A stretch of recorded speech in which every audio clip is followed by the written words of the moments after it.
আল্লাহ রাব্বুল আলামিন বলেন, ওই মহান আল্লাহ রাব্বুল আলামিন তোমাদেরকে পাঠিয়েছেন, সৃষ্টি করেছেন, হায়াত দিয়েছেন, মওত দিয়েছেন।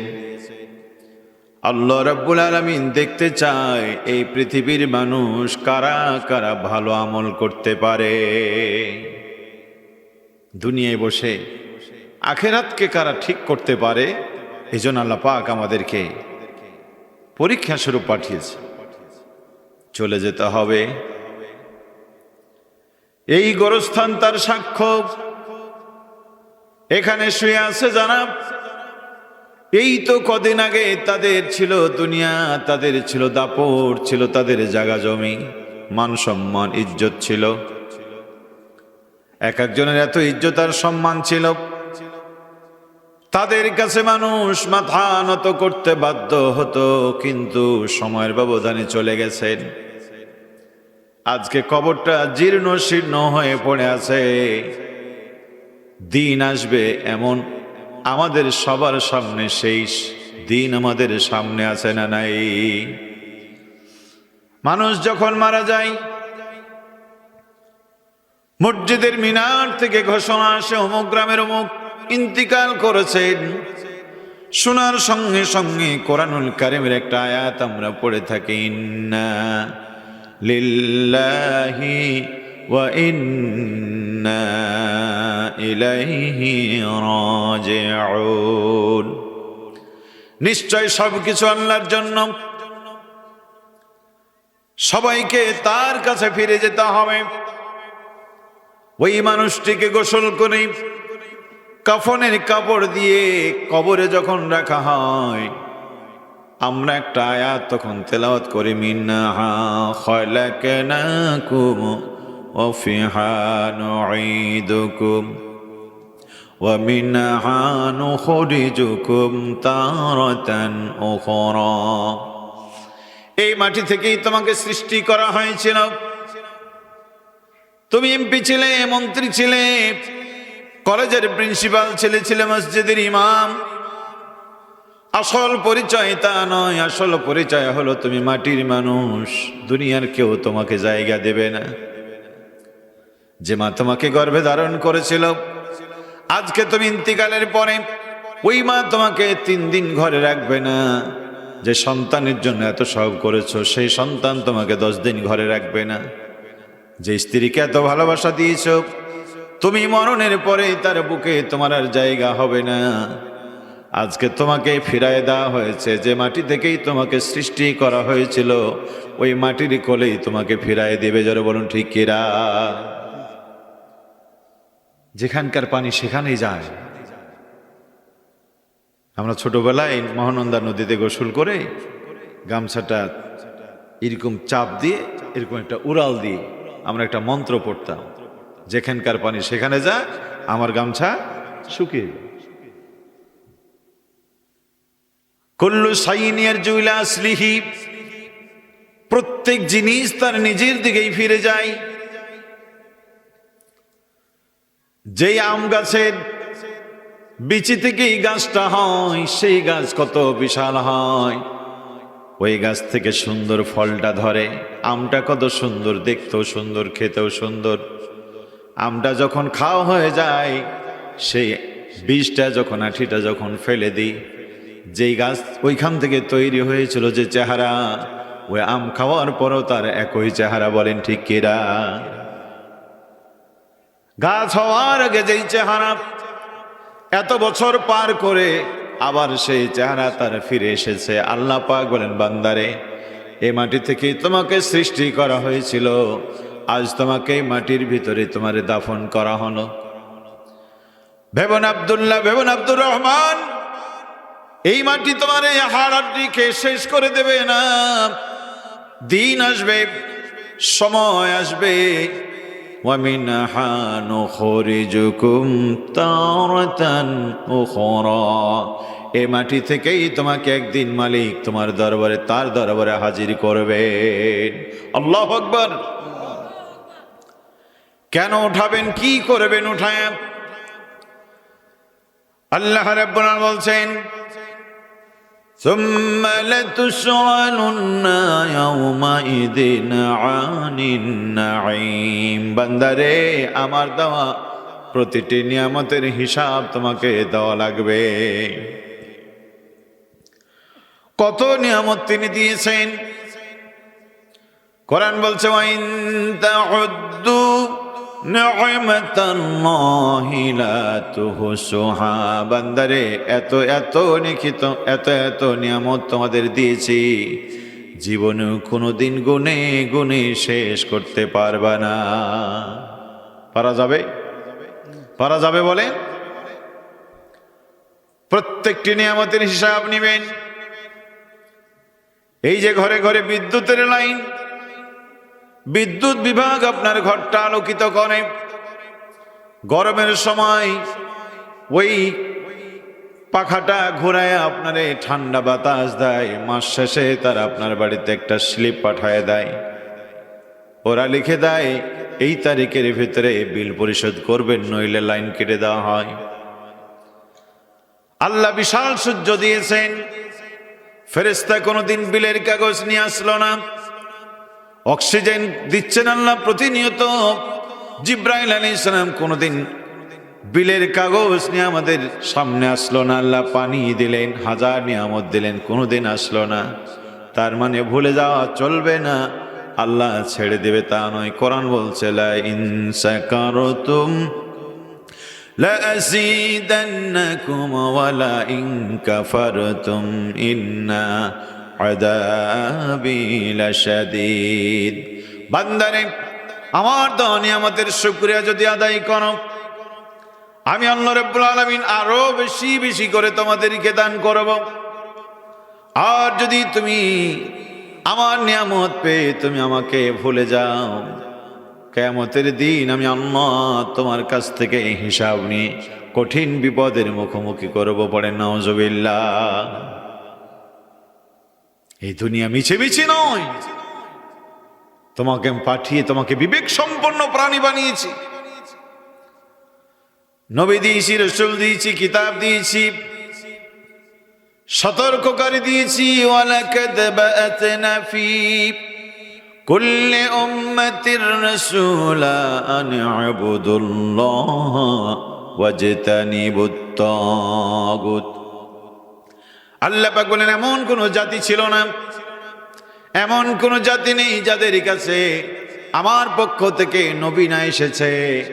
আর নবীরা এসে তাদেরকে এক দফা দাওয়াত দিয়েছে, আল্লাহর দাসত্ব করো, তাগুতকে অস্বীকার করো। দাসত্ব হবে কার? অস্বীকার করতে হবে কারে? শয়তানকে। কাকে? হালালটা ধরো, হারামটা ছাড়ো, সত্যটা গ্রহণ করো, মিথ্যাটা বর্জন করো, দ্বীনের পথে চলো, শয়তানের পথ বাদ দিয়ে দাও। ভালো মানুষের সঙ্গী হও, মিথ্যাবাদীদের সাথ ছাড়ো। সত্যের সেনানী হও, মিথ্যাবাদীদের গল্প করো না। আমার নামে তাকবীর দাও, শয়তানের নামে তাকবীর দিও না। ফাযকুরুনি আযকুরুকুম, আমাকে স্মরণ করো, আমি তোমাদেরকে স্মরণ রাখবো। আল্লাহু আকবার। ওয়াশকুরুলি ওয়ালা তাকফুরুন, আমার প্রশংসা করো, কৃতজ্ঞতা অকৃতজ্ঞ হয় না। আল্লাহরে স্মরণ করলে আল্লাহ স্মরণ করবেন। আর আপনি যদি আল্লাহকে ভুলে যান, আল্লাহ ভুলে যাবেন। ওয়াকিলাল ইয়াওমা নানসাকুম কামা নাসিতুম লিকা ইয়াউমিকুম হাদা। আল্লাহ পাক বলেন, বান্দারে, তোমরা আমাকে যেমন ভুলে গিয়েছিলে, আমিও তোমাদেরকে ভুলে গেলাম। আল্লাহ যদি ভুলে যায়, জাহান্নাম ছাড়া কোনো রাস্তা আছে নাকি? আছে কোনো রাস্তা? স্মরণ করতে হবে কাকে? কাকে? প্রশংসা হবে কার? সাথে থাকতে হবে কার? সত্যবাদীদের। এই সমাজে মিথ্যাবাদী আছে না? কথা বলছেন না, আছে না নাই? হাই রে মিথ্যাবাদী, 10 টাকায় চাল খাওয়াবে। খেয়েছেন তো আপনারা সবাই, তাই না? পেয়েছিলেন সবাই? 10 টাকা চাউল নিতে গিয়ে মানুষের কত খড়গড়ি নষ্ট করতে হয়েছে। বিনা পয়সায় সার পাননি আপনারা? বস্তার বস্তা নাকি? ঘরে ঘরে চাকরি। তার বাপু বলেছিল, 4 আনা চিনি খাওয়াবো, 2 আনাই 10টা কাগজ দেব। দিতে পেরেছিল? পারেনি। নতুন করে আবার শোনানো হচ্ছে, সবার হাতে ফ্যামিলি কার্ড দেব। কি হবে? যাবেন, এটিএমে ঢোকাবেন, চলে আসবেন। মানে এই যেন সিন্দাবাদের কাহিনী, কি ঠিক না বলে? রাগ করলেন বোধহয়? প্রিয় ভাই, আল্লাহ বিবেক দিয়েছে, আপনাকে বুঝতে হবে রিজিকের মালিক কে। জোরে বলেন কে? ওমান ইয়াতাওয়াক্কাল আলাল্লাহ ফাহুয়া হাসবুহু। কেউ যদি আল্লাহর প্রতি ভরসা করে, আল্লাহ রাব্বুল আলামিন তার জন্য যথেষ্ট হয়ে যায়। সম্মানিত ভাইয়েরা আমার, যুগে যুগে কালে কালে মিথ্যার কবলে পড়ে জাতি ভ্রান্ত হয়েছে। দুঃখজনক হলেও জাতি সত্য, ঘুরে ফিরে মিথ্যাবাদীদের সাথেই যায় পড়ে, নাউজুবিল্লাহ। আসলে আমাদের বিবেক বলতে কিছু না। জঙ্গলের পাশে গিয়ে শিয়াল পণ্ডিত দেখে বাঘ জীর্ণ শীর্ণ হয়ে গেছে। বাঘ শিয়াল বলল যে, মামা তোমারই অবস্থা কেন?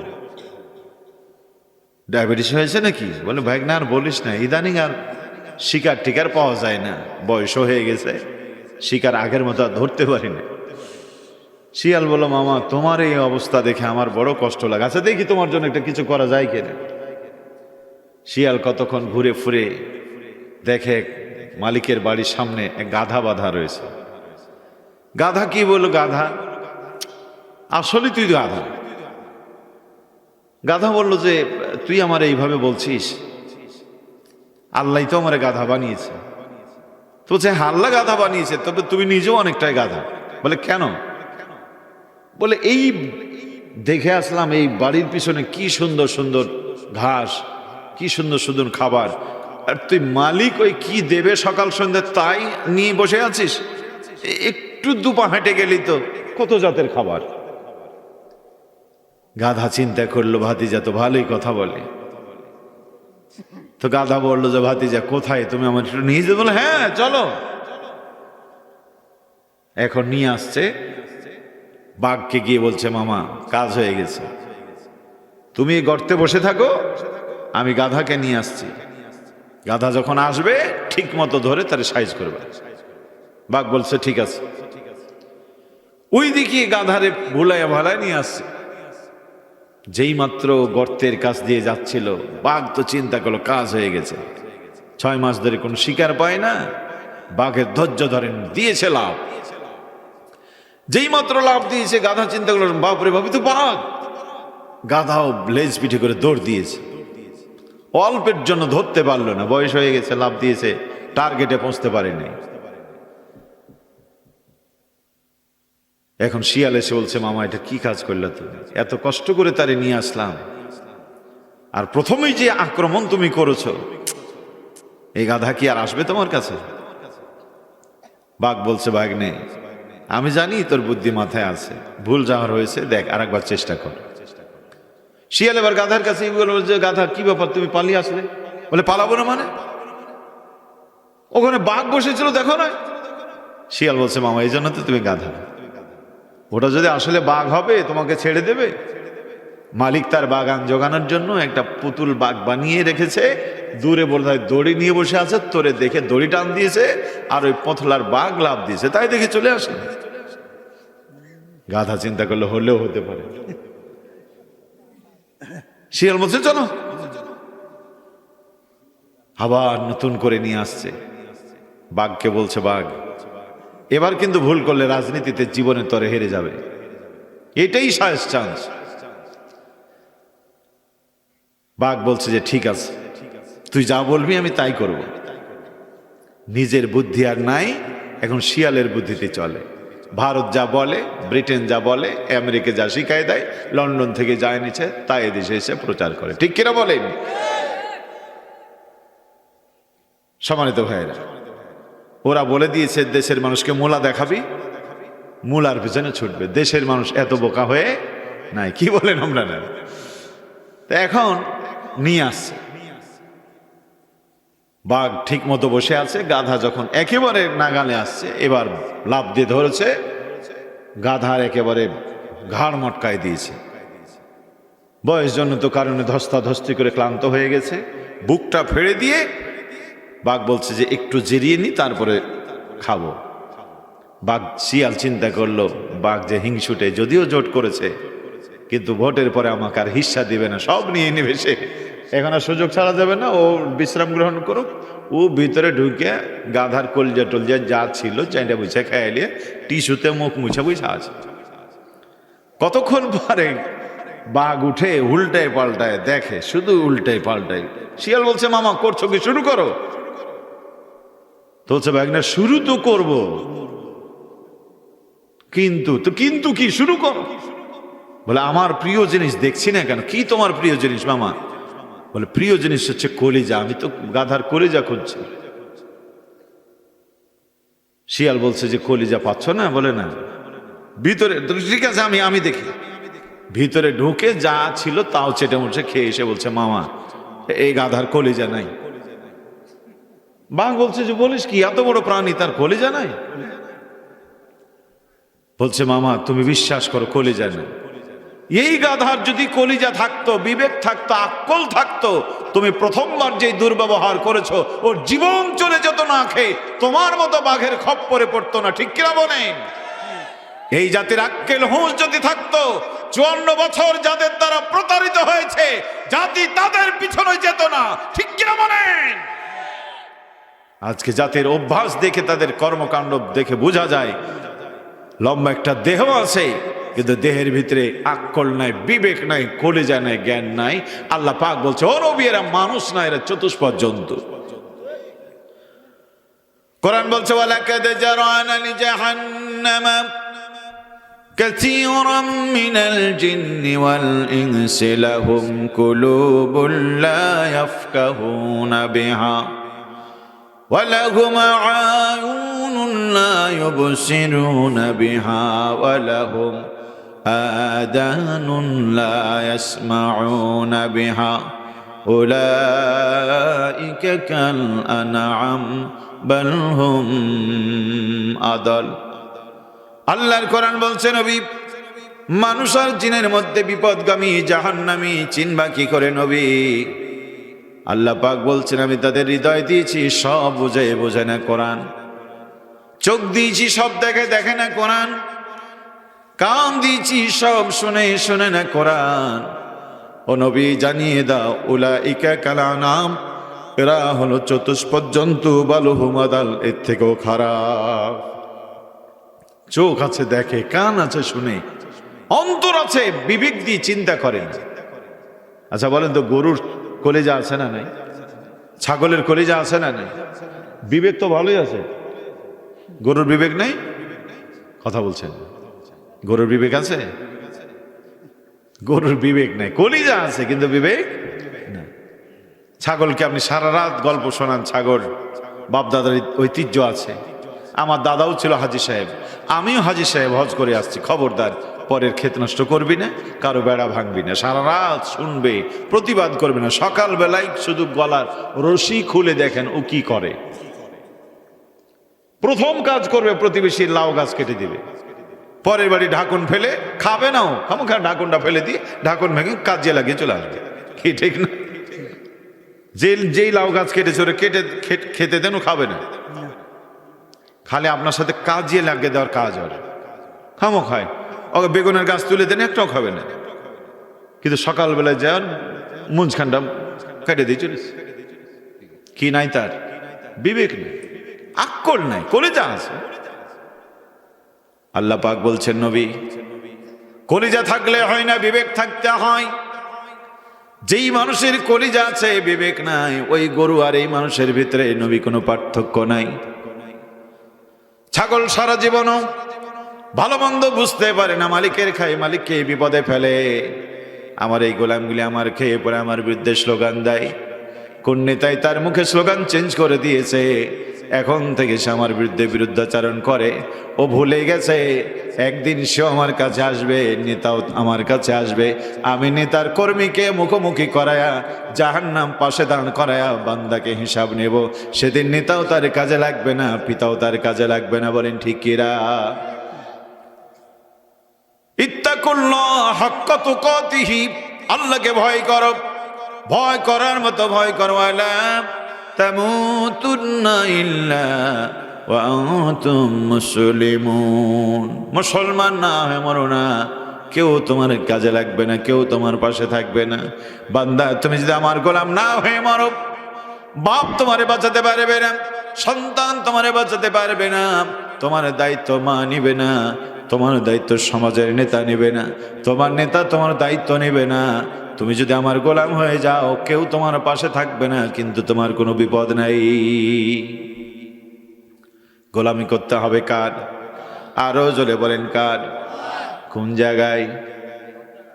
কোন জায়গায়? নামাজ যখন পড়েন কোন দিকে মুখ করেন? কাবার দিকে। কোন দিকে? কাবার দিকে মুখ করার বিধানটা কার? আল্লাহ বিধান করে দিয়েছে কাবার দিকে মুখ করতে। এদেশের আওয়ামী লীগ, বিএনপি, জাসদ, বাসদ, চরমনায়, আট্রসিব, জামাত, শিবির, তাবলিগ, পাবলিক যারা এই নামাজ পড়ে, নামাজে যখন দাঁড়ায় সবাই কাবার দিকেই মুখ করে। ঠিক কিনা বলে? হানাফি হোক, শাফি হোক, হাম্বলি হোক, আহলে হাদিস হোক, আহলে কোরআন হোক, নামাজ যখন পড়ে আল্লাহর দেখানো কাবার দিকে মুখ করে। রোজার জন্য একটা মাস আছে না নাই? কোন মাস? কে তৈরি করে দিয়েছেন? রোজা যারা রাখে বন্ধু, রমজানে রোজা রাখে, হোক সে বৈশাখে, হোক সে চৈত্র মাসে, হোক সেটা আষাঢ় শ্রাবণ মাসে, ভাদ্র মাসে, রোজা যখন রমজান আসে তখনই লোকেরা রোজা রাখে। দল পাটে যেই যাই করুক, আল্লাহর দেখানো মাসেই রোজা রাখে। ঠিক কিনা বলেন? আপনার যে পশু কুরবানি দেন, কোন কোন পশু কুরবানি দেওয়া যায়? বয়স কি হতে হবে? গুণ কি থাকতে হবে? কোন কোন দোষ থাকলে কুরবানি হবে না? বিধানটা কে দিয়েছেন? এই বিধান সবাই মেনে চলে। আওয়ামী লীগ, বিএনপি, জাসদ, বাসদ, চরমনায়, আট্রসি, হাত পাখা, দাড়ি পাল্লা, ধানের শীষ, সবাই একই নিয়ম মেনে চলে। কুরবানি যখন দেয়, আল্লাহ যেই যেই পশু নির্বাচন করেছেন তাই তাই নির্বাচন করে কুরবানি দেয়। ঠিক কিনা বলে? আল্লাহ হজের বিধান দিয়ে দিয়েছেন, মক্কায় আসতে হবে, কাবা ঘরের সামনে ঘুরতে হবে, সাফা মারওয়ায় দৌড়াদৌড়ি করতে হবে, মিনায় যাওয়া লাগবে, মুজদালেফায় থাকতে হবে, আরাফার ময়দানে আসতে হবে, মাথার চুল ফেলে দিতে হবে। দুনিয়ার কোটি কোটি মানুষ যেই ভাষার হোক, যারা হজে যায় হাজার হাজার বছর ধরে আল্লাহর বিধান মেনে চলে, কারো কোনো আপত্তি নাই। তুমি বন্ধু আল্লাহর বিধান মেনে কাবার দিকে মুখ করো, আল্লাহর বিধান মেনে কোরবানি করো, আল্লাহর বিধান মেনে রোজা রাখো, আল্লাহর বিধান মেনে তুমি বিয়ে করো, আল্লাহর বিধান মেনে তুমি হজ করো। রাজনীতি যখন করো বাবার বিধান কেন মনে করো? সেই ক্ষেত্রে কি আল্লাহর কোনো বিধান নাই নাকি? আছে না? ওই ইমামের নিয়ে তোমার প্রশ্ন নাই, ওই ইমামকে নিয়ে তোমার কোনো ফতোয়া নাই, কিন্তু আল্লাহর দেওয়া রাজনীতি যে ইমাম সাহেব করে, একই মসজিদে কাবার দিকে মুখ করে সব জায়গায় এক নিয়মে ছিলে। তোমার ইমাম বলছে আল্লাহর আইন চাই, সৎ লোকের শাসন চাই। এখন তুমি বলতেছো এই ইমামদের পিছনে নামাজ হবে না, বলছে। শুনছেন? এদের পিছনে নাকি নামাজ হবে না। কত বড় মাশায়েখ, পীর সাহেবের উপরে এলহাম নাজিল হচ্ছে, উনি এলহামের ভিত্তিতে জেনেছেন এদের পিছনে নামাজ হবে না। আহারে, মোচ নাই, দাড়ি নাই, চেহারার ভিতরে ইসলাম নাই। বাজারে ও যে যখন ঈদ আসে, আমাদের দেশে ঈদ কয়টা? এই ঈদের সময় দেখবেন গ্রামগঞ্জ আতর সুরমা বিক্রি করতে আসে না? আতর সুরমা 5 টাকা, আতর সুরমা 10 টাকা, মানে 2 আইটেমের তো আতর বিক্রি হয়। তো গ্রামের এক সাধারণ লোক বাজারে গিয়েছে, ওই বাজারের সামনে সারি সারি আতরের বোতলগুলো সাজানো। সেই আতরে সামন দিক দিয়ে যাওয়ার সময় বেচারা অজ্ঞান হয়ে গেছে, মাথা ঘুরে চক্কর দিয়ে পড়ে গেছে। বাজারে সব লোক দৌড় দিয়ে এসে কেউ বাতাস করে, কেউ বা পানি ঢালে। ছোট ছেলে এসে বলছে, এইগুলি করে হবে না, যদি বাঁচাতে চান পারলে একটু পায়খানা এনে দেন। লোকেরা বলে যে পায়খানা? বলে হ্যাঁ, মানুষের পায়খানা, টাটকা হলে ভালো। এখন সবাই বলছে যে কি বাবা, ছেলে বলছে যে এত সব সময় নেই, পারলে একটু তাড়াতাড়ি নিয়ে আসে। এখন ওই সময়তে সবাই তো চেষ্টা করে বাঁচানোর, একজন একটু পায়খানা নিয়ে আসছে, নাকের কাছে ধরছে, চোখের পাতা উঠানামা শুরু হয়েছে। আরেকটু কাছে যে তখন দিয়েছে তখন বেচারা উঠে বসেছে, আরেকটু কাছে ধরেছে তো দাঁড়ায় গেছে। বাজারে লোকেরা বলে আশ্চর্য ব্যাপার, আয়ুর্বেদী, হোমিও, হ্যাঁ, গাছামো পিরামো ঝাড়ফুঁক কবিরাজের দেখেছে, তুমি কোন চিকিৎসা দিলে? তাহলে কি হাসিনা যা বলছিল ডিজিটাল বাংলা, এটাই কি সেই ডিজিটাল চিকিৎসা? আচ্ছা, পায়খানা যদি মানুষের নাকে ধরে, ওর বমি হয় না, জ্ঞান ফিরে? বমি হয় কি, ঠিক না? লোকেরা জড়াই ধরলো, বাবা বলো তো রহস্য কি? সেই ছেলে বলছে, রহস্য কিছু না, এ আমার বাবা। এটা কে? এ আমার বাবা। পেশায় একজন ম্যাথর। পেশায় কি? ম্যাথর। সারা জীবন বাবা মানুষের পায়খানা পরিষ্কার করে করে করে করে করে করে করে বাবার কাছে পায়খানার গন্ধটাই বেশ ভালো। জীবনেও কোনোদিন বাবা আতরের কাছে আসেনি, তাই বাবা আতরের গন্ধ সহ্য করতে পারে। মুসলমানের ঘরে জন্ম নিয়েছে, নিজের অজান্তে মসজিদের ইমাম কানের ভিতরে আজান দিয়েছে, ভুলে গেছে। শিশুবেলা ইসলাম খুঁজে পায়নি, মা বাবা মোবাইল তুলে দিয়েছিল, ওই মোবাইলের ভিতরে ইসলাম ছিল না। ঘরের ভিতরে টেলিভিশন ছিল, তাতে ইসলাম ছিল না। যে স্কুলে পড়েছে ওই স্কুলে ইসলাম ছিল না। যে বিশ্ববিদ্যালয়ে পড়েছে সেই বিশ্ববিদ্যালয়ে ইসলাম ছিল না। যেই সাবজেক্টে তিনি মাস্টার ডিগ্রি করেছেন ওখানে ইসলাম ছিল না। শিক্ষকের কাছে ইসলাম ছিল না, সহপাঠীদের কাছে ইসলাম ছিল না। রাজনীতি করেছে, ওই রাজনীতিতে ইসলাম ছিল না। সে ক্লাবের সদস্য ছিল, ওই ক্লাবে ইসলাম ছিল না। ঠিক কিনা বলেন? জীবনের শুরু থেকে এই পর্যন্ত কোথাও কোনো ইসলাম নেই। আজকে ভোটের সিজনে টুপি মাথায় দিয়ে ময়দানে যখন এসেছে, কোরআনওয়ালাদেরকে দেখে, ইসলামওয়ালাদেরকে দেখে মাথা ঘুরে গিয়েছে। ঠিক কিনা বলেন? তাই তো সারা জীবন ইসলামের মধ্যে বাইরে থাকে, আল্লাহর আইন চাই, সৎলোকের শাসন কথা শুনলেই ওরা পাগল হয়ে যায়। ঠিক কিনা বলেন? ওই ম্যাথরের কাছে আতরের যেমন কোনো মূল্য নাই, এই সমস্ত মানুষের কাছে ইসলামের কোনো মূল্য যদি থাকতো, তারা বলছে তামাক যেমন দেহের জন্য ক্ষতিকর, ধর্ম নাকি ইসলামের জন্য তেমন ক্ষতিকর। পড়ে নাউজুবিল্লাহ।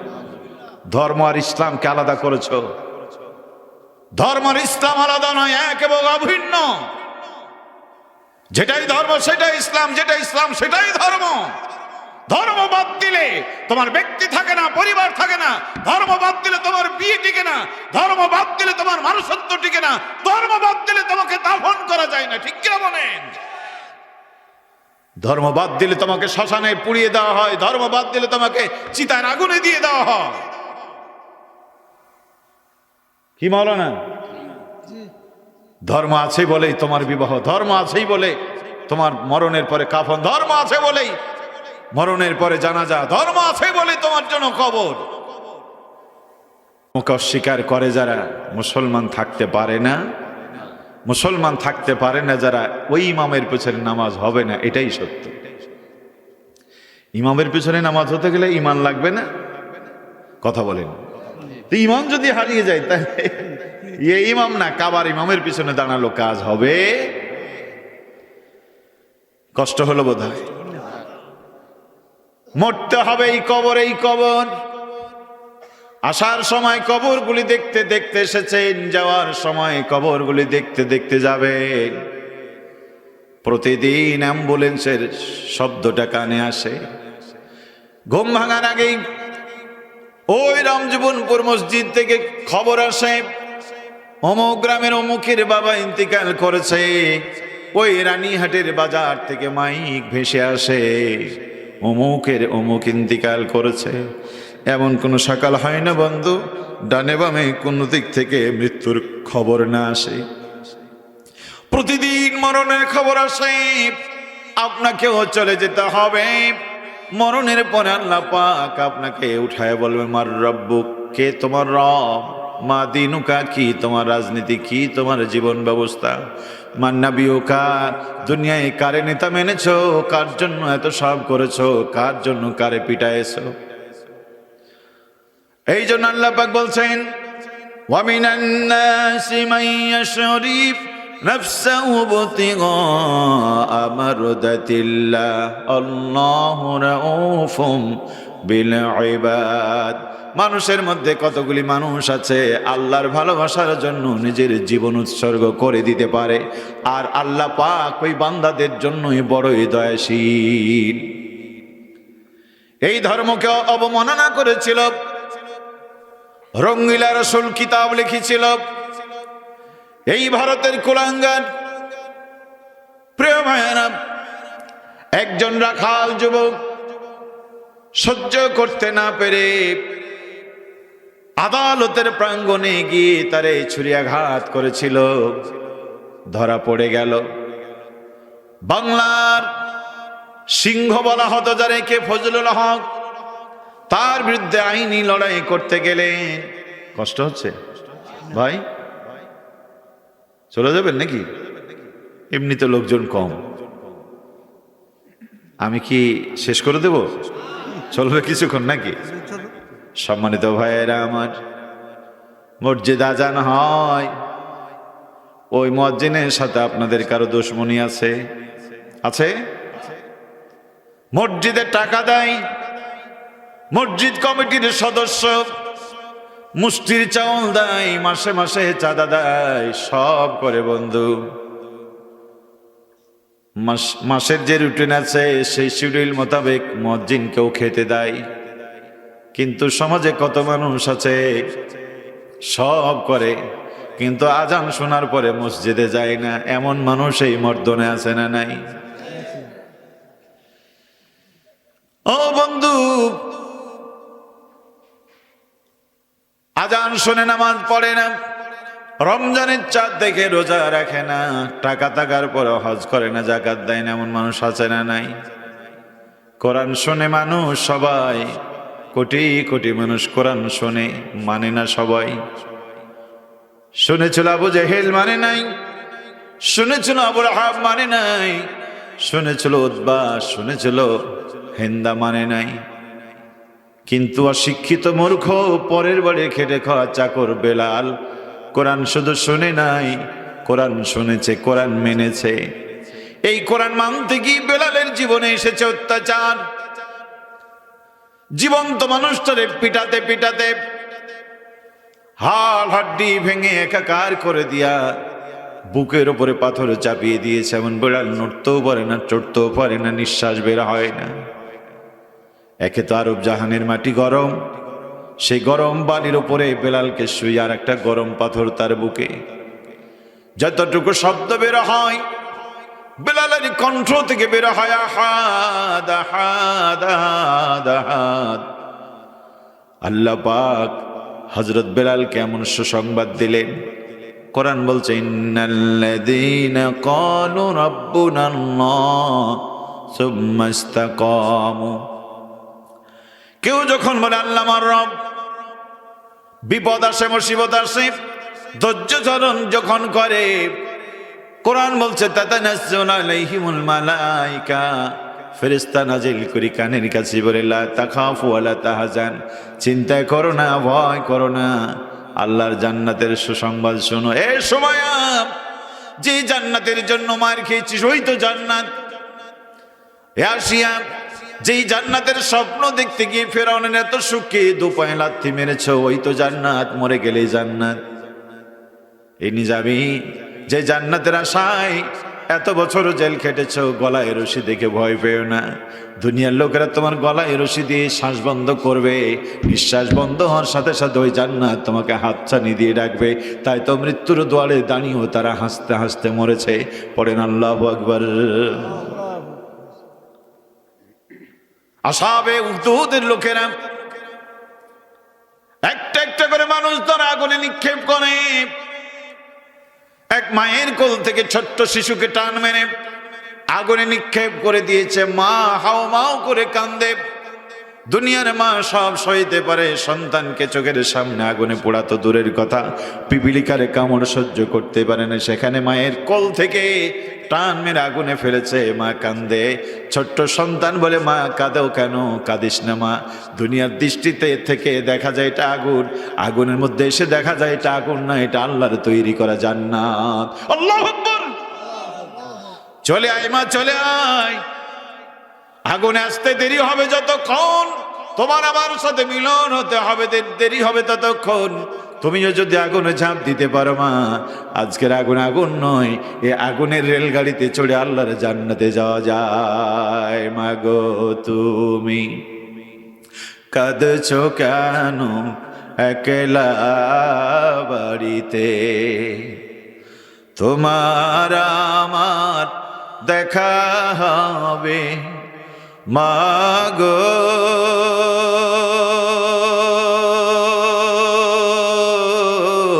তোমার আমার দেখা হবে জান্নাতের সিঁড়িতে। মা মাগো তুমি কাঁদছো কেন একলা বাড়িতে? তুমি তো শিখিয়েছিলে শহীদরা মরে না, তাই হয়েছি শহীদ মাগো। অভিমান করো না মা, অভিমান করো না।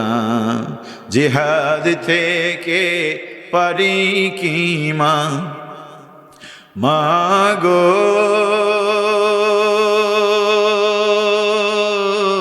জিহাদ থেকে পারি কি মা এমনি আর ফিরিতে? মা মাগো তুমি কাঁদছো কেন একলা বাড়িতে? জোরে জোরে বলুন ঠিক কিনা? এই জন্য ভয়ের কোনো কারণ নাই, মরতে হবে। মরণ নিয়ে টেনশন নেই। সেই মরণ যদি হয় ইমানের মরণ, তাহলে শান্তি। মরণ যদি হয় ইমানের মৃত্যু, মরণ যদি হয় মুসলমানদের মরণ, এটা আপনার কল্যাণ। বলেন ঠিক কিনা? প্রিয় ভাইয়েরা আমার, আযান শুনেও যেমন সব মানুষ নামাজ পড়ে না, আজ এই কোরআনের কথা শুনেই সমাজে সব মানুষ কোরআনের কথাগুলি মেনে চলবে না, এই কথা ঠিক। কিন্তু কোরআন মেনে চলবে যারা, সফল হয়ে যাবে তারা। জোরে জোরে পড়েন আলহামদুলিল্লাহ। মানুষের মধ্যে কিছু মানুষ আছে আল্লাহর ভালোবাসার জন্য নিজের জীবনকে উৎসর্গ করে দিতে পারে। যেমন করে দিয়েছিলেন বেলাল, হাজার অত্যাচারে মাথা নত করে নাই। আল্লাহর ভালোবাসার জন্য আমির হামজা বুকটা দিয়ে দিয়েছিলেন, কলিজা বের করে চিবিয়ে চিবিয়ে খেয়েছিল। খোবাইব বিন আদির গলায় দড়ি, তিনি বাতিলের সাথে আপোষ করলেন না, এই রশি দেখে ভয় করলেন না। আমার ভাইয়েরা, আল্লাহর সন্তুষ্টির জন্য ঘর ছেড়েছেন, বাড়ি ছেড়েছেন, জীবন দিয়েছেন। অসংখ্য সাহাবায়ে কেরাম, আজও পৃথিবীতে অসংখ্য মানুষ আছে আল্লাহর ভালোবাসার জন্য নিজের জীবন যৌবন বিলিয়ে দেয়। কি আছে না? মুতারের প্রান্তরে যুদ্ধ হবে। নবীজি বলছেন, আব্দুল্লাহ বিন রাওয়াহা নাকি? তিনি বলেন লাব্বাইক, উপস্থিত আছি। জাফর বিন আবু তালেব আছো নাকি? তিনি বললেন ইয়া রাসূলুল্লাহ, আমি উপস্থিত আছি। যায়েদ বিন হারেস আছো নাকি? তিনি বললেন ইয়া রাসূলুল্লাহ, আমি উপস্থিত আছি। আল্লাহর হাবিব বললেন, যায়েদ বিন হারেস, জাফর বিন আবু তালেব আমার চাচাতো ভাই। আব্দুল্লাহ বিন রাওয়াহা, এখন তোমরা বাড়িতে যাও, পরিবারের কাছ থেকে বিদায় নিয়ে আসো। মুতারের প্রান্তরে তোমাদের লড়তে হবে। পরস্পর তিনজনকে আল্লাহ নবীর সেনাপতির নাম ঘোষণা করলেন। পড়েন সুবহানাল্লাহ। যুদ্ধের সেনাপতি সাধারণত লাগে কয়জন? আমাদের দেশের সেনাপতি, সেনাবাহিনীর প্রধান কয়জন? একজন। নবীজি বললেন কয়জনের কথা? তার মানে যুদ্ধটা কত গুরুত্বপূর্ণ সবাই বুঝতে পারলেন। আজকের এই ময়দানে আমরা শহীদ হয়ে যাব।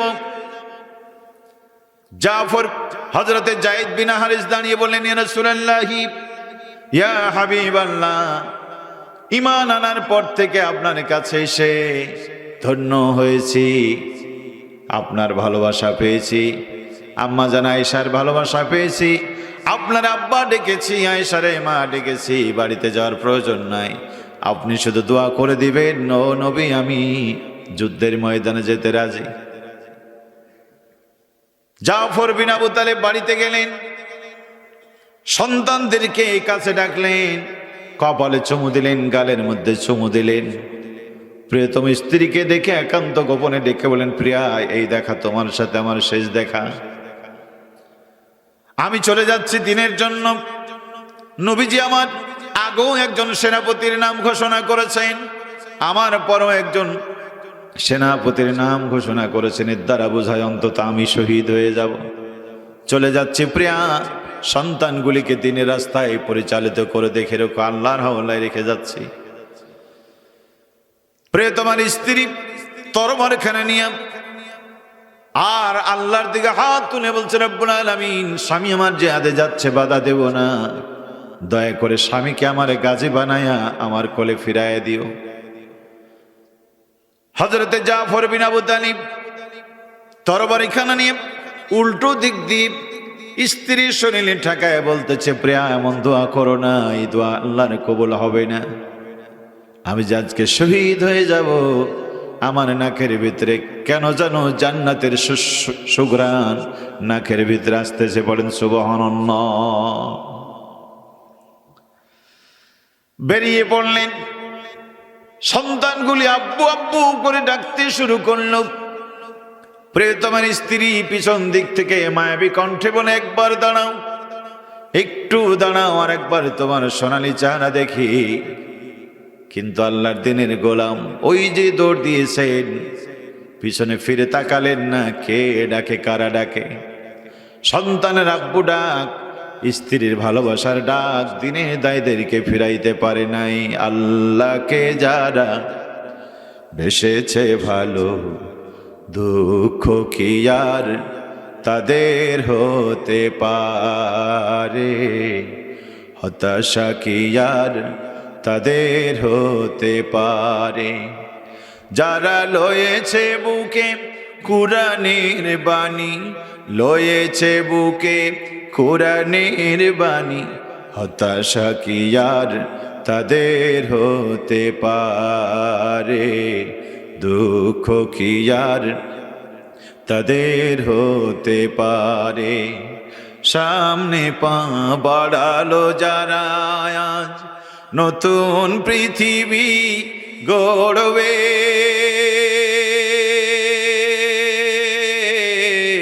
আছে তো তাদের সবার জানা, কত যে হবে লড়তে, ঠিক না?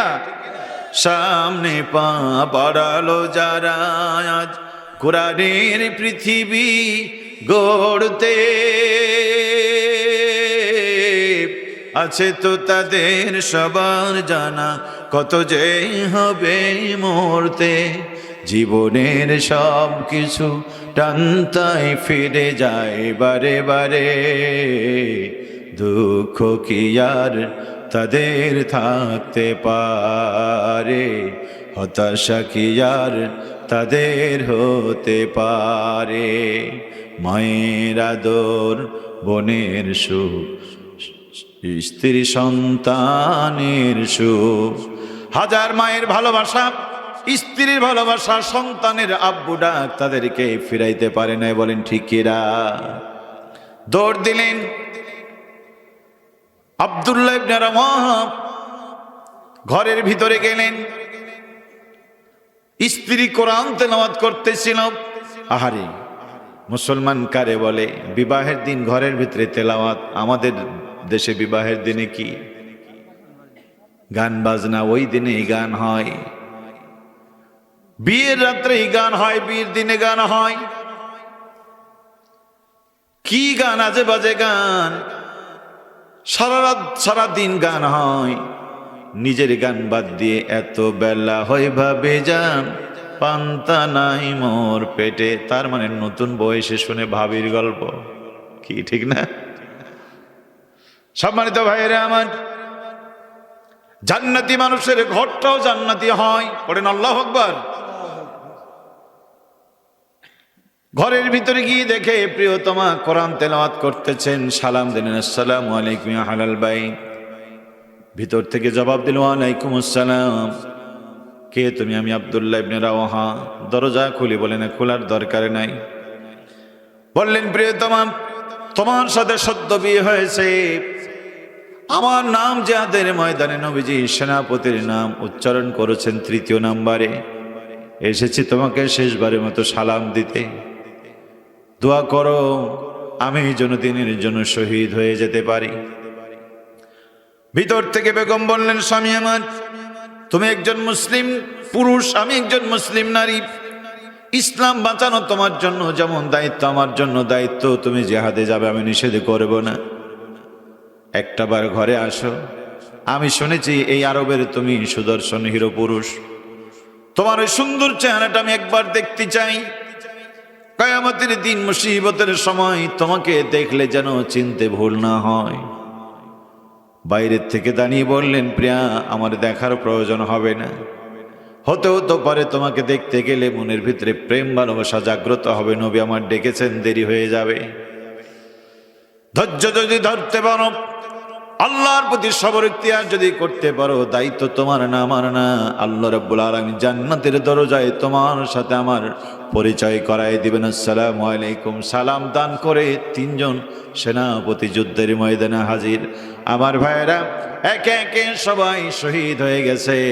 আল্লাহর দ্বীনকে তারা ভুলুণ্ঠিত হতে দেয় নাই। পড়েন আল্লাহু আকবার। কার ভালোবাসা? আরো জোরে বলেন, কার ভালোবাসা? ওই বদরে 14 জন শহীদ যদি না হতো, আজকে ইসলাম আমরা পেতাম না। উহুদের প্রান্তরে 70 জন মুসলমান শহীদ না হলে আজকে ইসলাম পেতাম না। ঠিক কিনা বলেন? তাদের জন্য আজকে ইসলাম আমরা পেয়েছি। ও বন্ধু, ঘুরে ঘুরে বদর আসে, উহুদ আসে, খন্দক আসে। মানুষ আল্লাহর ভালোবাসার জন্য ঘর বাড়ি ছেড়েছিল। আজও আমাদের ঘর বাড়ি ছাড়তে হবে। আজও আমাদের দেশে বদর উহুদ আসে। ও ভাইয়ের, আগামী যে নির্বাচন হতে যাচ্ছে বাংলাদেশে, এই নির্বাচনের মূল প্রতিবাদ্য হলো দেশটা চলবে আল্লাহর আইনে নাকি মানুষের আইনে? বলেন ঠিক কিরা? এটা হলো দাবি। চলছে কার আইনে? মানুষের আইনে। এখন আল্লাহর আইন যদি করতে হয়, এমনি এমনি হবে? হবে কি করতে হবে? আল্লাহর আইন আনার জন্য আপনাদেরকে লড়াই সংগ্রাম করতে হবে। এটা একটা যুদ্ধ, এটা একটা জিহাদ। আপনি যদি যুদ্ধের ময়দানে ভূমিকা নিয়ে আল্লাহর জমিনে দ্বীন কায়েমের জন্য জানমাল দিতে না পারেন, ওই ছোট্ট লাল কার্ড দেখে যদি আপনার ভুলে যান, কিয়ামতের দিন বন্ধু আপনাকে আল্লাহর দরবারে জবাব দেওয়া লাগবে। ওমিনান নাসি মান ইয়াসরি নাফসাহু ইবতিগা মারদাতিল্লাহ। মানুষের মধ্যে কিছু মানুষ আছে আল্লাহর ভালোবাসার জন্য তারা নিজের জীবনকে বিলিয়ে দেয়। আল্লাহ রাব্বুল আলামিন আল্লাহু রাউফুম বিল ইবাদ। আল্লাহ তার ওই বান্দা বান্দীদের জন্য বড়ই দয়াশীল। কিয়ামতের ময়দানে আল্লাহ ডেকে ডেকে জান্নাত দিবেন, হিসাব নিবেন না। আল্লাহু আকবার। কিন্তু কিছু মানুষ তো আছে দেখতে শুনতে মুসলমান, আসলে মুসলমান। ওমিনান নাসি, মানুষের মধ্যে কিছু মানুষ আছে যারা নাকি বলে আমি আল্লাহর প্রতি ঈমান এনেছি, নবীর প্রতি মানে আখিরাতের প্রতি ঈমান এনেছি। কোরআন বলছে নবী জানায় দাও, তারা মুমিন নয়। ওমিনান নাসি মান ইয়াকুলু আমান্না বিল্লাহি ওয়া বিল ইয়াউমিল আখির ওয়া মা হুম বিমুমিনিন। আছে না নাই? তারা মুখে বলে আমি ঈমানদার, আমি আল্লাহর প্রতি আখিরাতের প্রতি বিশ্বাস করি। কোরআন বলছে নবী ওরা ঈমানদার নয়।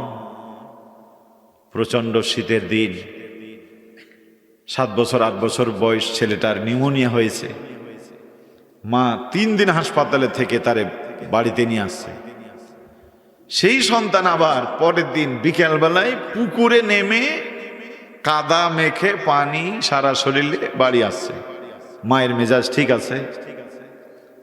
মা বলছে এই বেয়াদব, তোর জন্য আমার এত টাকা পয়সা গেল, আবার পানিতে ভিজেছিস। ছেলে বলছে মা এমনি তো আর ভেজেনি, মাগুরের মাছ ধরতে গেছিলাম। মা চিন্তা করলো যে ভালোই তো, মাগুরের মাছ ধরেছে, আচ্ছা যাক, ছেলে ভিজেছে, ওষুধ খাবো, মাগুর তো ধরেছে, দেখি কোথায় মাগুর পালি। কাছে নিয়ে গেছে, মাগুর তো না, সব ব্যাঙের বাচ্চা। আষাঢ় শ্রাবণ মাসে ব্যাঙের বাচ্চা হলে দেখবেন মাথাটা মোটা, নিচে একটু লেজ, দেখতে অনেকটা দেশি মাগুরের বাচ্চা না। ছোট ছেলে, অবুঝ ছেলে তো বুঝে নাই, মনে হচ্ছে এগুলি মাগুরের বাচ্চা। ঠাস করে এক থাপ, কোথা থেকে ব্যাঙের বাচ্চা ধরে এনে বলছিস মাগুরের বাচ্চা ধরেছি। ছেলে বলছে, মা তুমি বাপ জন্মে মাগুরও চেনো না, ব্যাঙও চেনো না, আব্বা আসলে বিচার দেবে। একমাত্র ছেলে সন্তান, বাবা আসছে অফিস থেকে, কেঁদে কেটে নালিশ করলো, বাবা কোন ঘরে বিয়ে করছো, মাগুরও চেনো না, ব্যাঙও চিনে না। বলে কেন? বলে আমি এত কষ্ট করে মাগুর ধরে আনছি আর মা আমারে মারছে। বাবার চিন্তা হলো, হারে ছেলে যদি মাগুরই ধরবে তো মা তারে মারবে কেন? আদর করে বললো, আব্বু কোথায় মাগুর ধরেছো দেখি। কাছে নিয়ে দেখলো যে মাগুর তো না, সব ব্যাঙের বাচ্চা। বাবা আদর করে বলল, বাবা রে, তোমার মা মেরেছে, এটা ঠিক করে নাই, কিন্তু তুমি যা ধরেছো দেখতে শুনতে মাগুর, আসলে মাগুর না, এগুলি ব্যাঙের বাচ্চা। আল্লাহ পাক বলছেন, নবী দেখতে শুনতে ওরা মুসলমান, আসলে মুসলমান না, ওরা মুনাফিকের বাচ্চা। তাহলে আমার নামের তাকবীর কিভাবে চেঞ্জ করে দেয়, আমার সংবিধানের বিরুদ্ধে কি সংবিধান কায়েমের আন্দোলন করে, ঠিক কিনা বলেন? আমার নবীর আদর্শ বাদ দিয়ে কার আদর্শ সে পালন করে? লাকাদ কানা লাকুম ফি রাসূলিল্লাহি উসওয়াতুন হাসানাহ। আমি তো তার জন্য উত্তম চরিত্রের নমুনা হিসাবে আবার নবীকে উপস্থাপন করেছি। অথচ ওই নবীকে গালি দিয়ে একবার কষ্ট লাগে না? বঙ্গবন্ধুকে গালি দিলে তার মুখ কালা হয়ে যায়, হাসিনাকে গালি দিলে মুখ কালা হয়ে যায়, এমন মানুষ এই সমাজে আছে না নাই? আমি যখন এখন যদি এরশাদকে গালি দিই, আমি বাড়ি ফিরতে পারবো না। আমি যদি জেনারেল জিয়াউর রহমানকে গালি দেই, আমি এখান থেকে ফিরতে পারবো না। ও বন্ধু, আপনার নেতাকে গালি দিলে আপনার এত খারাপ লাগে? কই বিশ্ব নবীকে এত গালি গালাজ করছে, আপনার তো খারাপ লাগে না? তার মানে নবীর চাইতে আপনার নেতা আপনার কাছে বেশি হয়ে গেছে। দেখতে শুনতে মুসলমান, আসলে এরা মুসলমান না, এরা মুনাফিক হয়ে গেছে। বলেন ঠিক এরা? তুমি বলছো গড় গড় দেশ গড়, কি দিয়ে গড়বা বন্ধু? তুমি বলছো জয় বাংলা, কি দিয়ে বাংলার জয় করবা? তোমার কাছে কোরআন নেই, হাদিস নেই, আলো নেই। রাতের অন্ধকারে পড়েছে মানুষ, তুমি তাদেরকে বাঁচাতে চাও। তোমার কাছে আলো নাই, তোমার কাছে বাতি নাই, তোমার কাছে লাঠি নাই, কি দিয়ে বাঁচাবা? অন্ধকার থেকে আয়াতুল কুরসি দিয়ে মানুষ বাঁচানো যায় না, সূরা ফাতিহা দিয়ে বাঁচানো যায় না। অন্ধকার থেকে বাঁচাতে হলে প্রথমে তোমার হাতে লাইট থাকতে হবে, আলো থাকতে হবে, ঠিক কিনা বলেন? ওই লাইট দেখায় যদি আয়াতুল কুরসি পড়ো, ফাতিহা পড়ো, নবীর নামে দুরূদ পড়ো, আল্লাহর বরকত নেমে আসবে। সমাজে আল্লাহর কোরআন বাদ দিয়ে তুমি যতই চিন্তা করো, ধর্ষণ ঠেকাতে পারবে না, মাদক ঠেকাতে পারবে না, দুর্নীতি ঠেকাতে পারবে না, এই দেশের হানাহানি কাটাকাটি মারামারি বন্ধ করতে পারবে না। কারণ 54 বছর কেটে গেছে, নেতার পরিবর্তন হয়েছে, দলের পরিবর্তন হয়েছে, অন্যায়ের পরিবর্তন হয় নাই। বলেন ঠিক কিনা? 54,000 বছর লাগবে, কেটে যাবে। সংবিধান যদি পরিবর্তন না হয়, এই জাতির ভাগ্যের পরিবর্তন হবে না, ঠিক কিনা বলেন? এই জন্য আল্লাহ পাক বলছেন, ইয়া আইয়ুহাল্লাযীনা আমানুত্তাকুল্লাহ ওয়া কুনু মা'আস সাদিকিন। ঈমানদারেরা আল্লাহকে ভয় করো, সত্যবাদীদের সাথে হও, কোরআনওয়ালাদের সাথে হও, ইসলামওয়ালাদের সাথে হও। কোরআনের আলো জ্বালাও, গোটা দুনিয়ায় আলোকিত হয়ে যাবে। আর কোরআনের আলো জ্বালাই মানুষ যখন শান্তি পাবে, আমি আল্লাহ তোমাকে ওই দায়িত্ব পালনের জন্য বিনা হিসাবে জান্নাতে নিয়ে আসবো। পড়েন আল্লাহু আকবার। কুনতুম খায়রা উম্মাতিন উখরিজাত লিন-নাস তা'মুরুনা বিল মারুফ ওয়া তানহাউনা আনিল মুনকার। তোমরাই সেরা জাত, তোমাদেরকে বের করেছি মানুষকে ভালো কাজের আদেশ দেওয়া, অন্যায় থেকে মানুষকে ফিরায় আনা।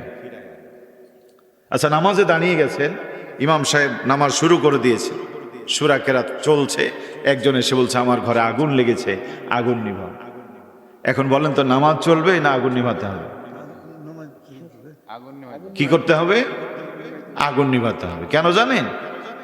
আপনি যদি নামাজ পড়ে আগুন নিভাতে চান, আপনি নামাজটা শুরু করেছেন, খুব সুন্দর তেলাওয়াত, আপনি হাফেজ সাহেব মানুষ, হাফ পৃষ্ঠা তেলাওয়াত করলেন, আলহামদুলিল্লাহ, নামাজটা খুব সুন্দর করে পড়ে আগুনে, ততক্ষণে কি আগুন বসে আছে না সব জ্বালায় পড়ে শেষ করছে? ওই মহিলা চিৎকার মারছিল, কেউ জাননি, বাড়ি পুড়ে ছাই হয়ে গেছে। এখন নামাজ পড়ে হুজুর বালতি নিয়ে যাবেন। ওই মহিলা বাড়ির তো ঝাঁটা বাড়ন শেষ হয়ে গেছে, পাশের বাড়ি ঝাঁটা নিয়ে দাঁড়াবে, এই হুজুর বাড়ি যখন পুড়ছিল কেউ আসো না, এখন বাড়ি পুড়ে ছাই হয়েছে, ছায়ে পানি ঢেলে ময়লা বানাতে সব বিদায় পিটিয়ে বিদায় করবো, ঠিক না? আপনি আগুন নিভিয়েও নামাজটা পড়তে পারতেন, হয়তো জামাত পেতেন না, হয়তো অক্তটা পেতেন না, কাজা নামাজ হলেও তো পড়তে পারতেন, কি ঠিক না বলেন? 17 রমজান নবীজি রোজা ভেঙে দিলেন। সকালবেলায় নবীজি ইফতার করে ফেললেন। সাহাবায়ে আজমাইন রাদিয়াল্লাহু তাআলা আনহুম সম্মানের সাথে জিজ্ঞেস করে, নবী গো, নতুন কোন বিধান নাজিল হলো নাকি আপনি ভুলে গিয়েছেন? আল্লাহ নবী বলেন, না রে না, আজকের দিনে তোমরাও রোজা ভেঙে দাও। আজকের দিনে রোজা রাখলে আল্লাহ যত খুশি হবে। রোজা ভেঙে শরীরে শক্তি অর্জন করে কাফেরদের সামনে যদি দাঁড়ায় যাও, আল্লাহ তোমাদের জন্য আরো বেশি বেশি করে ভালোবাসা দিবে। কারণ হলো দিনের আলো বন্ধ হয়ে যায়, কোরআনের আলো নিভে যায়, আল্লাহর আইন খতম হয়ে যায়। আজকের দিনে রোজা রেখে বড় পরহেজগারি দেখায় লাভ নেই। বাতিলের মোকাবিলা করো, ইসলাম বাঁচাও, আল্লাহ খুশি হয়ে যাবে। এই কাজ করতে গিয়ে যদি তুমি মরে যাও, বিনা হিসাবে আল্লাহ তোমার জান্নাত দিবে, কি ঠিক না? খন্দকের যুদ্ধ নবী খাল খনন করছেন, আজান হয়ে গেল মসজিদে। একজন এসে বলছেন, নবীকে আজান পড়ে গেছে। আল্লাহর হাবিব বললেন, আজানের জবাব দাও, খাল খনন করো। আসর আজান হলো, নবীজিকে বলা হলো, নবীজি বলছেন খাল খনন করো, আজানের জবাব দাও। মাগরিবের আজান হচ্ছে, ইয়া রাসূলুল্লাহ মাগরিবের আজান হচ্ছে। আল্লাহর হাবিব বললেন, একজন নামাজের আজানের জবাব দাও, খাল খনন করতে থাকো। এইভাবে খাল খনন করতে থাকলেন, কয়েক ওয়াক্ত নামাজ কাজা হয়ে গেল। আগে খন্দক খনন করে তারপরে যুদ্ধ, তারপরে নামাজ। তার মানে আজকের দিনে খন্দক বাদ দিয়ে যদি তোমরা নামাজ পড়তে যাও, এই ফাঁকে কাফের বেঈমানরা এসে তোমাদের সব ধ্বংস করে দেবে। ওই নামাজের যার কোনো মূল্য থাকবে না, বলেন ঠিক কিরা?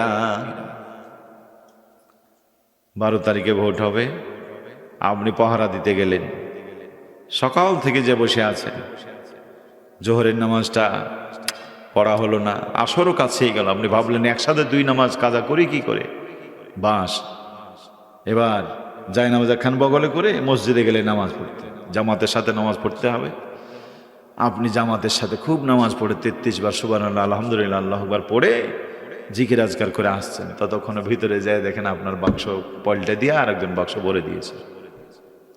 তো সকাল থেকে বিকাল পর্যন্ত থাকলেন, কোনো লাভ হল? কথা বলে না, কোনো লাভ হলো আপনার? তখন যে বলবেন যে তসবিহ হাতে কোনো, যে ভাই আমার সন্দেহ যায়, মিয়া কোথায় গিয়েছিলেন? আপনার চোখের সামনে তো সব হলো, কি বলবেন আপনি? কিছুই বলতে পারবেন না। এই জন্য আজকের দিন আপনার মসজিদে যাওয়ার দরকার নাই। আপনার জন্য আজকে জামাত না, আপনি ওখানেই নামাজ পড়েন। এটা যুদ্ধের ময়দান। কিসের ময়দান?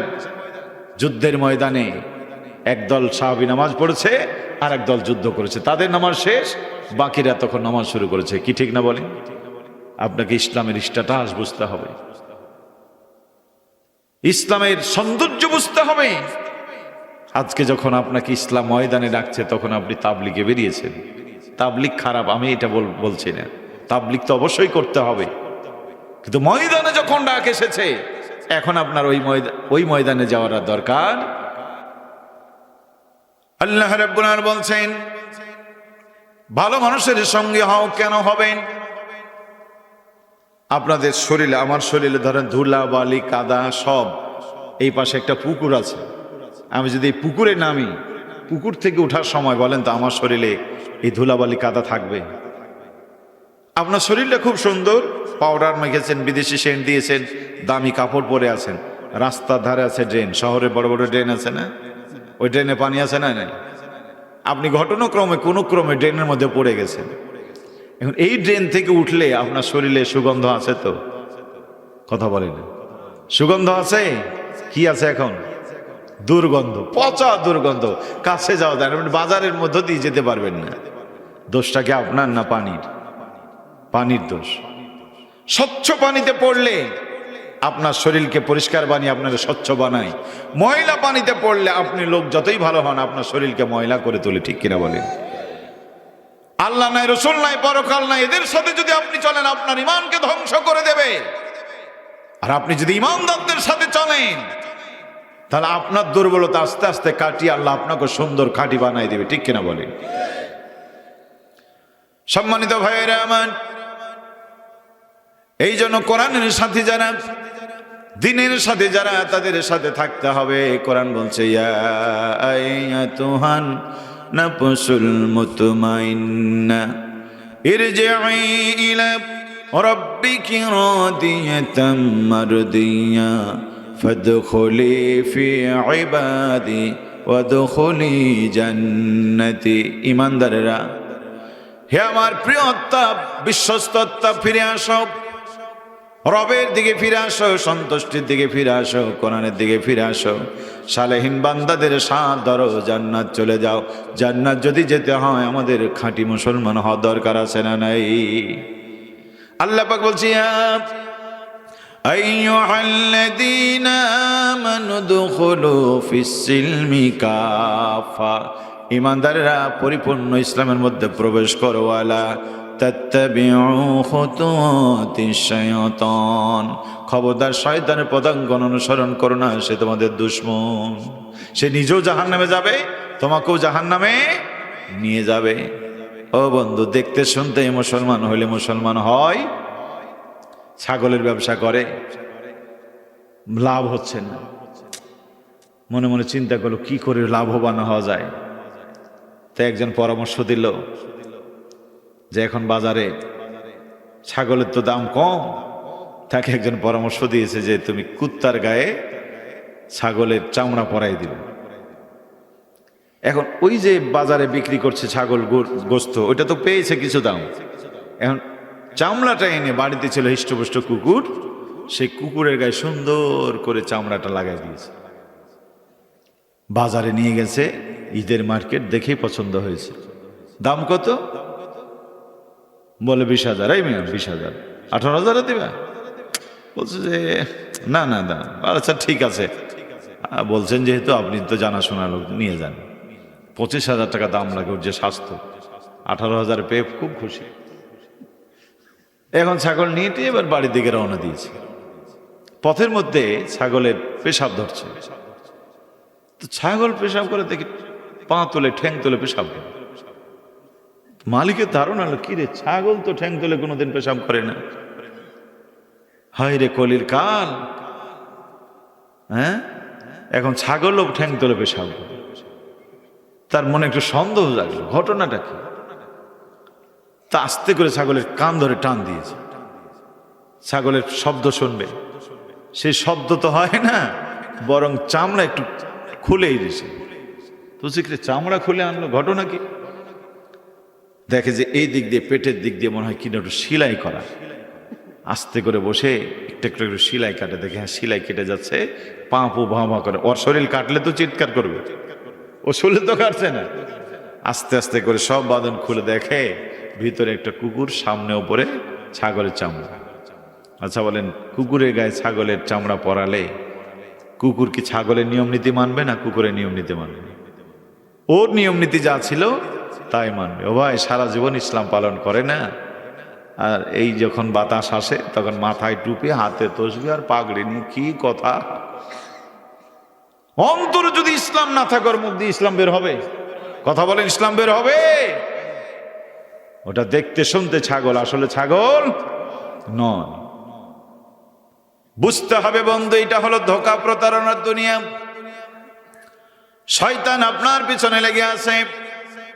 মায়েরা, বোনেরা, যুবকরা, তরুণেরা, আল্লাহ বিবেক দিয়েছেন। এই জন্য আল্লাহ পাক বলছেন, বান্দা ভেবে চিন্তে সিদ্ধান্ত গ্রহণ করবি, পরিপূর্ণ ইসলামের মধ্যে প্রবেশ করতে হবে।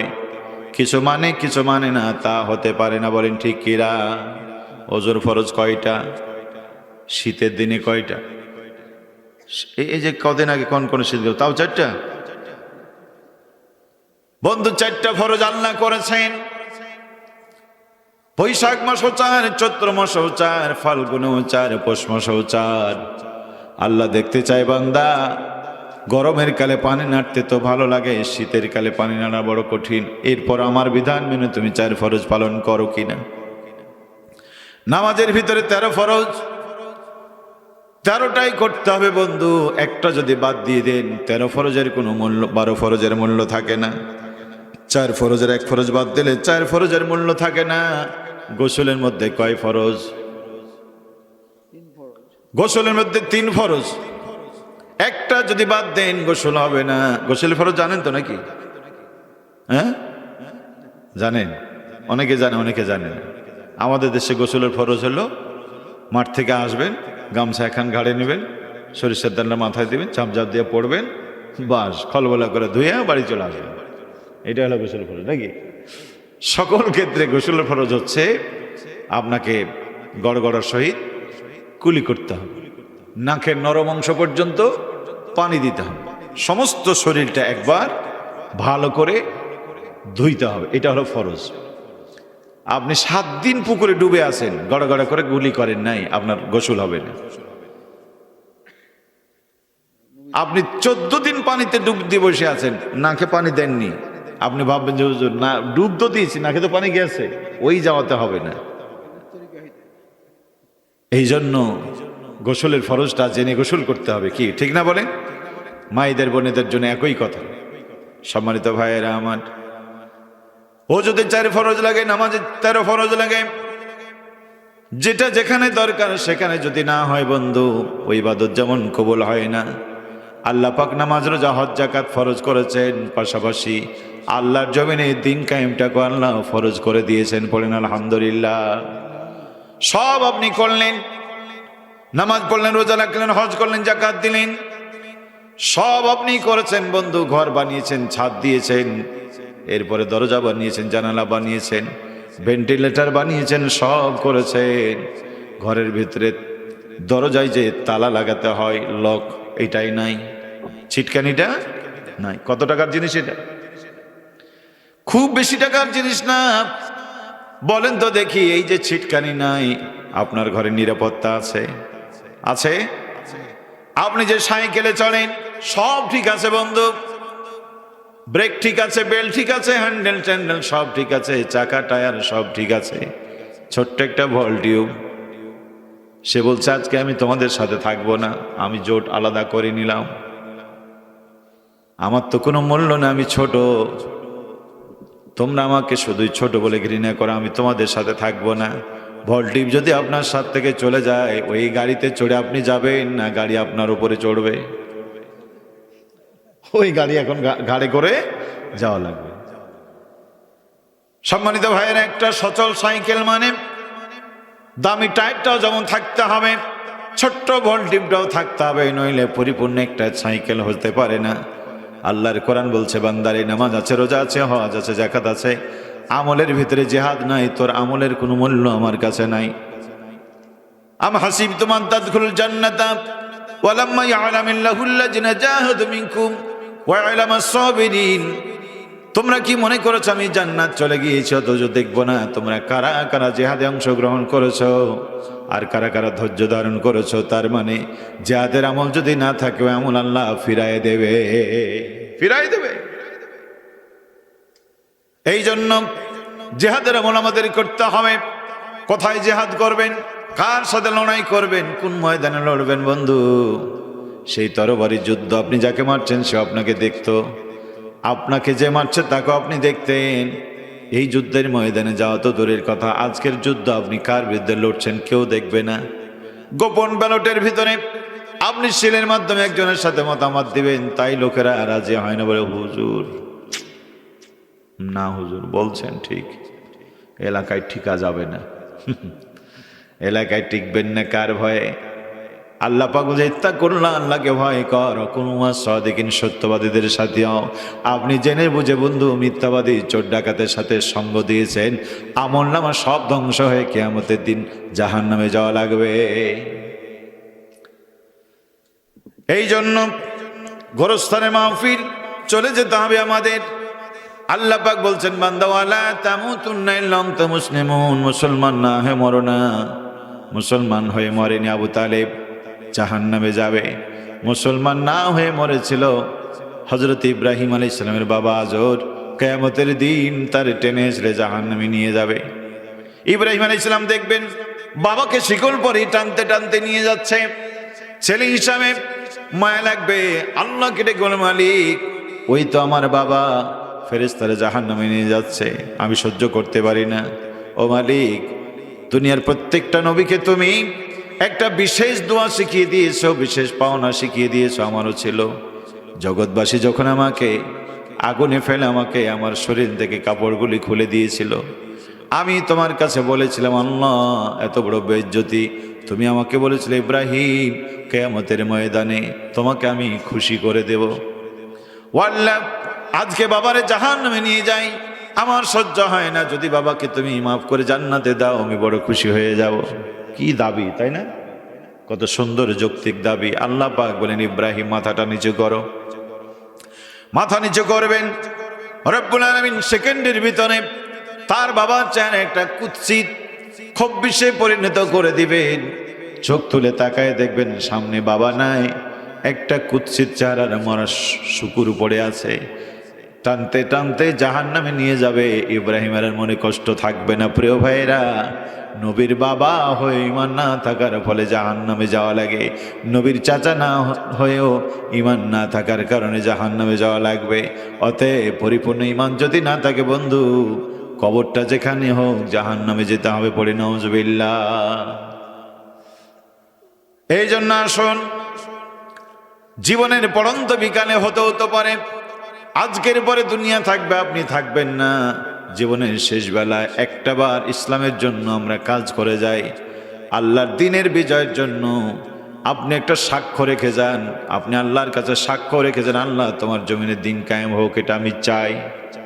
নবী আমার বলেন, আল্লাহর জমিনের দিন কায়েম হোক, এটা যারা মনে চাই না, ও নামাজ পড়ুক, রোজা রাখুক, হজ করুক, জাকাত দেখ, ওর মরণ হবে মুনাফিকের মরণ, মরণ হবে জাহেলিয়ার মরণ।